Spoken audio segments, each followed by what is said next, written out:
Hello বন্ধুরা, এই দেখো নতুন অতিথি কি সুন্দর, তাই না? এরা কিন্তু না, শুধু এরা না, আরও আছে।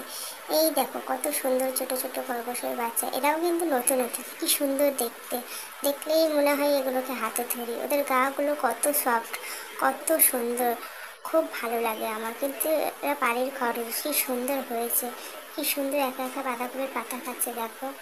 তো ভালো লাগে ওদেরকে, মনে হয় শুধু হাতে করে ধরি। আর ওই দেখো দূরে ওদের মা, তারাও দেখাচ্ছে।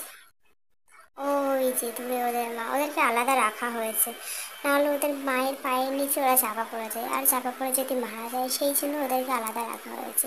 মায়ের কাছ থেকে টাইমে টাইমে ওদেরকে খাওয়ানো হয়, খাইয়ে আবার আলাদা রেখে দিই, না হলে তো ওর পায়ের নিচে চাপা পড়ে মারা যেতে পারে বলো। আমার কিন্তু খরগোশ খুব ভালো লাগে, তোমাদের কেমন লাগে অবশ্যই জানিও।